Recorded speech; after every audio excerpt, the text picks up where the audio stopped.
بسم اللہ الرحمن الرحیم وقل جاء الحق وزهق الباطل ان الباطل كان زهوقا نحمده ونصلي ونسلم على رسوله الكريم اما بعد فاعوذ باللہ من الشیطان الرجیم بسم اللہ الرحمن الرحیم وما کفر سلیمان ولکن الشیاطین کفروا یعلمون الناس السحر صدق اللہ مولانا العظیم۔ محترم ناظرین و سامعین، السلام علیکم۔ امید کرتا ہوں کہ آپ سب خیر و عافیت سے ہوں گے۔ ناظرین، پچھلی نشست میں ہم نے جادو کے متعلق گفتگو کا آغاز کیا تھا، جس میں ہم نے مختصراً جادو کی تاریخ کے متعلق بات کی تھی۔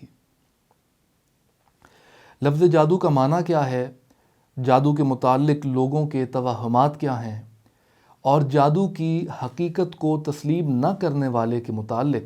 شرعی حکم کیا ہے۔ یہ ناظرین وہ سوالات تھے جن کے متعلق ہم نے پچھلی نشست میں بات کی تھی۔ آج ہم دیکھیں گے کہ قرآن کریم میں ہمیں جادو کے متعلق کیا ملتا ہے۔ ناظرین، تاریخ انسانی کے مطالعہ سے ہمیں معلوم ہوتا ہے کہ قدیم تہذیبوں میں جادو اور جادوگروں کو بہت پذیرائی دی جاتی رہی ہے۔ جادوگروں کی رسائی بادشاہوں کے دربار تک ہوا کرتی تھی، اور بادشاہ ان کو بیش قیمت انعامات سے بھی نوازا کرتے تھے۔ جادو کے متعلق بہت سے واقعات ہمیں قرآن کریم میں مذکور ملتے ہیں۔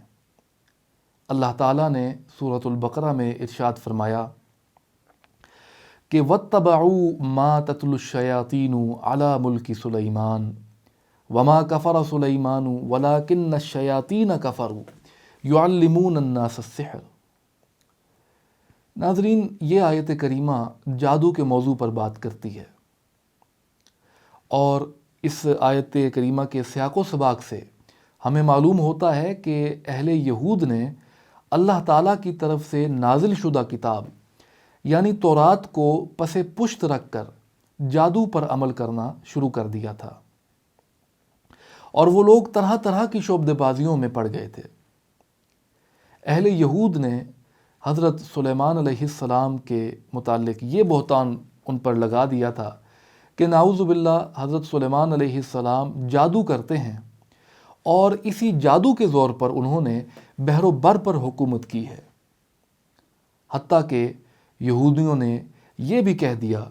کہ سلیمان علیہ السلام نے توحید کو چھوڑ کر اپنی مشرک بیویوں کے باطل خداؤں کی عبادت کرنا شروع کر دی تھی۔ یہی بات ناظرین کرام ہمیں اولڈ ٹیسٹمنٹ کی بک آف کنگز میں بھی مذکور ملتی ہے۔ ان تمام کفریہ باتوں کی تردید میں اللہ رب العزت نے یہ آیت کریمہ نازل فرمائی، جس میں فرمایا گیا کہ سلیمان علیہ السلام نے کوئی کفر نہیں کیا، بلکہ کفر تو شیطانوں نے کیا جو لوگوں کو جادو سکھایا کرتے تھے۔ حضرت ابن کثیر رحمۃ اللہ علیہ نے اسی آیت مبارکہ کی روشنی میں حضرت ابن عباس رضی اللہ تعالی عنہ کی ایک روایت بیان فرمائی ہے کہ حضرت سلیمان علیہ السلام کے پاس ایک انگوٹھی ہوا کرتی تھی، اور جب آپ بیت الخلاء میں جاتے تو اسے اپنی انگلی سے اتار کر اپنی زوجہ محترمہ حضرت جرادہ رضی اللہ تعالی عنہ کو دے جایا کرتے تھے۔ ایک مرتبہ جب حضرت سلیمان علیہ السلام بیت الخلاء میں جانے لگے تو حسب معمول وہ انگوٹھی اتار کر اپنی بیوی کو دے گئے۔ آپ کے جانے کے بعد ایک شیطان جن حضرت جرادہ رضی اللہ تعالی عنہ کے پاس حضرت سلیمان علیہ السلام کی شکل میں آیا اور ان سے وہ انگوٹھی طلب کی جو انہوں نے اسے دے دی۔ وہ انگوٹھی لے کر وہ شیطان چلا گیا اور تخت سلیمانی پر جا بیٹھا۔ اب تمام جن و انس جو تھے وہ اسے حضرت سلیمان علیہ السلام سمجھ کر حاضر خدمت ہو گئے، اسی دوران جب حضرت سلیمان علیہ السلام بیت الخلاء سے واپس لوٹے اور اپنی زوجہ محترمہ سے انگوٹھی طلب کی تو انہوں نے سختی سے جواب دیتے ہوئے کہا کہ تو جھوٹا ہے، کیونکہ انگوٹھی تو حضرت سلیمان علیہ السلام لے گئے ہیں۔ آپ علیہ السلام یہ جواب سن کر سمجھ گئے کہ یہ اللہ تعالیٰ کی طرف سے ایک آزمائش ہے۔ اسی دوران شیطانی جنات نے کیا کام کیا؟ انہوں نے جادو، علم النجوم، کہانت اور طرح طرح کی جھوٹی سچی خبروں کی کتابیں لکھ کر انہیں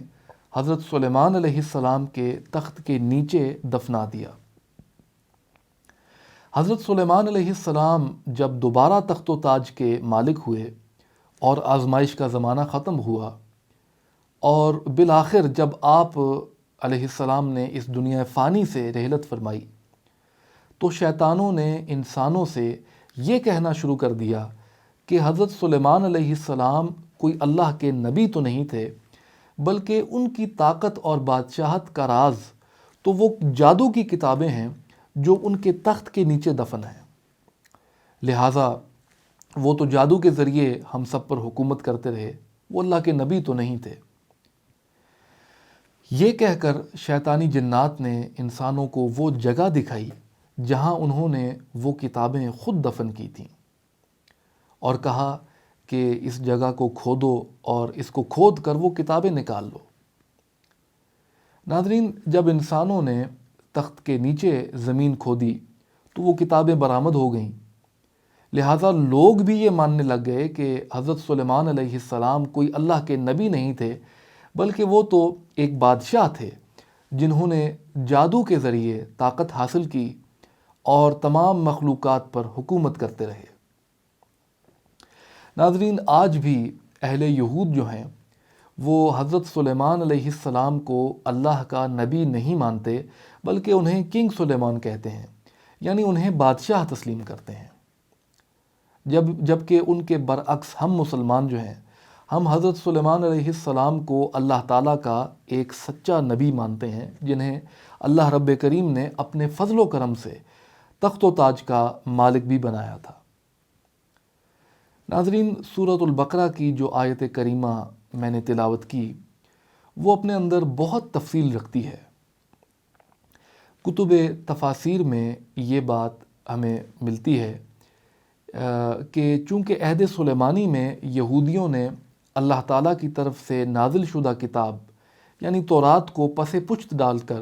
جادو کی کتابوں پر عمل کرنا شروع کر دیا تھا، اور اس لیے سلیمان علیہ السلام نے وہ کتابیں ان سے لے کر خود اپنے تخت کے نیچے دفن کر دی تھیں۔ اگر جنات وہ کتابیں نکالنے کی غرض سے تخت کے قریب جاتے تو جل کر راکھ ہو جاتے۔ اس لیے حضرت سلیمان علیہ السلام کی زندگی میں کسی جن کو یہ جسارت نہ ہوئی کہ وہ کتابیں نکالنے کی کوشش کرے،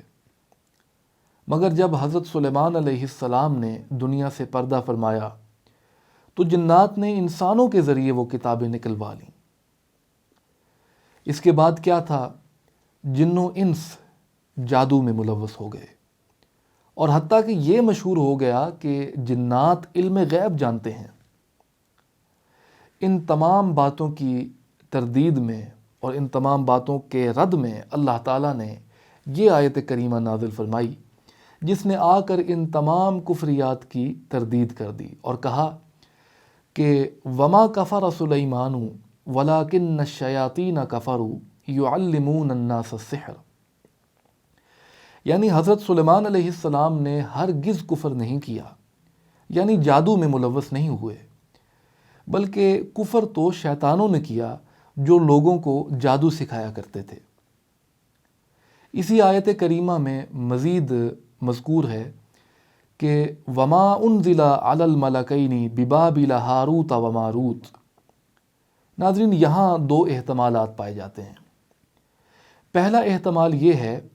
کہ وما انزلہ میں ما نافیہ ہے، یعنی نفی کے معنی میں ہے۔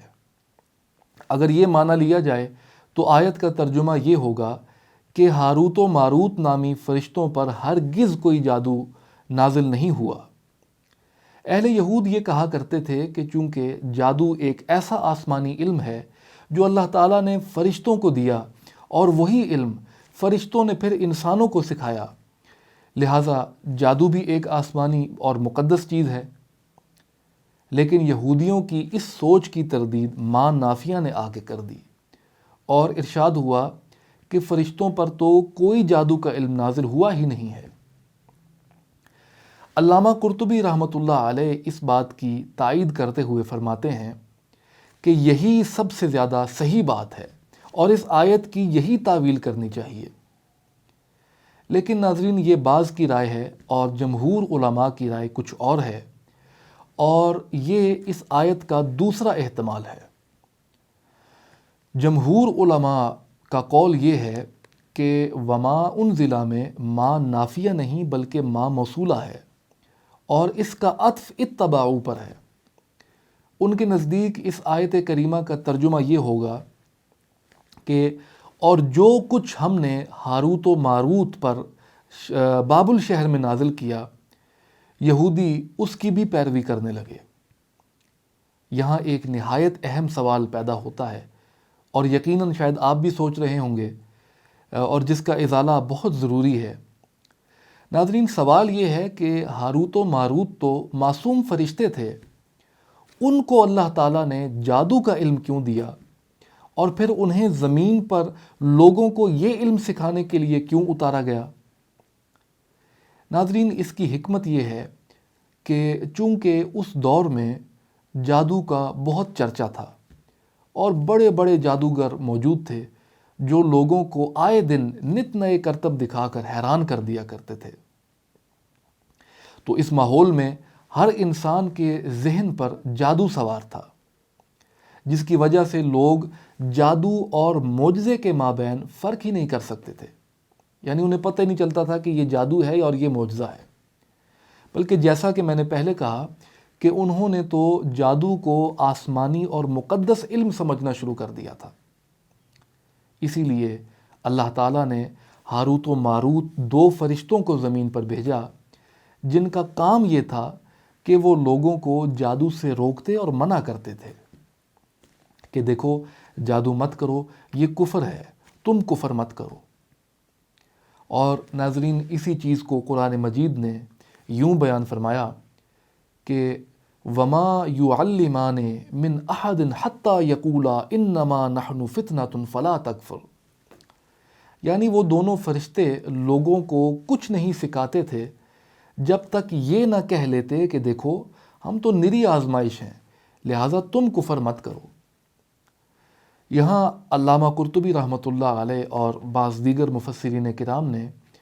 اس آیت میں موجود فعل یعلمان کے متعلق فرمایا ہے کہ یعلمان بمعنی یعلمان ہے، باب فعل سے اعلم یعلم اعلامن سے یعلمان ہے، جس کا مطلب یہ ہوگا کہ وہ دونوں فرشتے جادو باقاعدہ سکھایا نہیں کرتے تھے،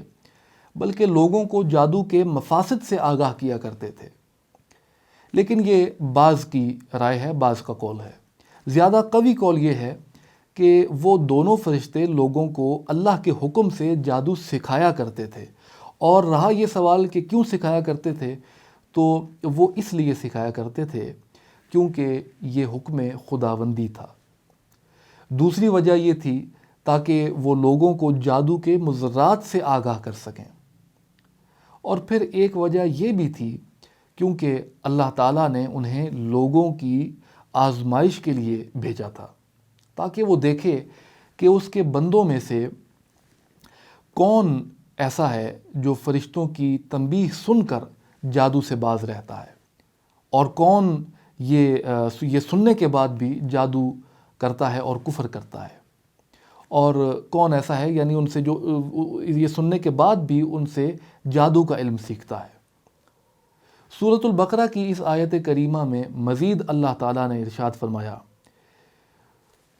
فَيَتَعَلَّمُونَ مِنْهُمَا مَا يُفَرِّقُونَ بِهِ بَيْنَ الْمَرْءِ وَزَوْجِهِ وَمَا هُمْ بِضَارِّينَ بِهِ مِنْ أَحَدٍ إِلَّا بِإِذْنِ اللَّهِ وَيَتَعَلَّمُونَ مَا يَضُرُّهُمْ وَلَا يَنْفَعُهُمْ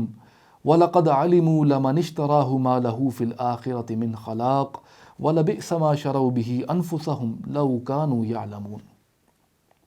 یعنی لوگ ان سے وہ جادو سیکھتے تھے جس کے ذریعے میاں بیوی میں جدائی ڈال دیں، اور اللہ تعالیٰ نے فرمایا کہ وَمَا هُمْ بِضَارِّينَ بِهِ مِنْ أَحَدٍ إِلَّا بِإِذْنِ اللَّهِ، کہ وہ ہرگز ایسا نہیں کر سکتے اور کسی کو نقصان نہیں پہنچا سکتے مگر بغیر اللہ کے اذن اور اللہ کی مرضی کے۔ اس سے یہ بات بھی واضح ہو جاتی ہے کہ بے شک اللہ تعالیٰ ہر چیز پر قدرت رکھتا ہے، اور جس شخص کو اللہ کی طرف سے تکلیف نہ آنی ہو اس پر سخت سے سخت جادو بھی اثر انداز نہیں ہو سکتا۔ اگر اللہ کی مرضی ہوگی تو ہی جادو اثر کرے گا، اگر اللہ کی مرضی نہیں ہے ہرگز جادو اثر نہیں کر سکتا۔ اسی لیے ناظرین کرام، اللہ تعالیٰ سے بطور مسلمان ہمیں خیر کی دعا کرنی چاہیے، اور ہرگز کفریات اور جادو کی طرف نہیں جانا چاہیے، کیونکہ جادو کے بارے میں ارشاد باری تعالیٰ ہے کہ جو لوگ جادو کرتے ہیں وہ یہ لوگ جو ہوتے ہیں یہ وہ کچھ سیکھتے ہیں جو انہیں نفع نہیں بلکہ نقصان پہنچائے گا، اور جادو کرنے والے بالیقین یہ جانتے ہیں کہ اس کے لینے والے کا آخرت میں کوئی حصہ نہیں ہے، اور وہ بدترین چیز ہے جس کے بدلے میں وہ اپنی جانوں کو بیچ رہے ہیں۔ اللہ نے فرمایا کاش کہ یہ لوگ جانتے ہوتے۔ ناظرین کرام، اس نشست میں ہم نے جادو کے متعلق ایک آیت قرآنی کا ذکر کیا، اور یہ جاننے کی کوشش کی کہ قرآن مجید کی روشنی میں ہمیں جادو کے متعلق کیا معلوم ہوتا ہے۔ انشاءاللہ تعالی اگلی نشست میں ہم ایک اور قرآن مجید کی آیت کو پڑھیں گے اور یہ سمجھنے کی کوشش کریں گے کہ جادو کے متعلق قرآن کریم میں ہمیں مزید کیا تعلیم ملتی ہے۔ اللہ تعالی ہمیں شیطان کے شر سے اپنی حفظ و امان میں رکھے، آمین۔ وما علینا الا البلاغ المبین۔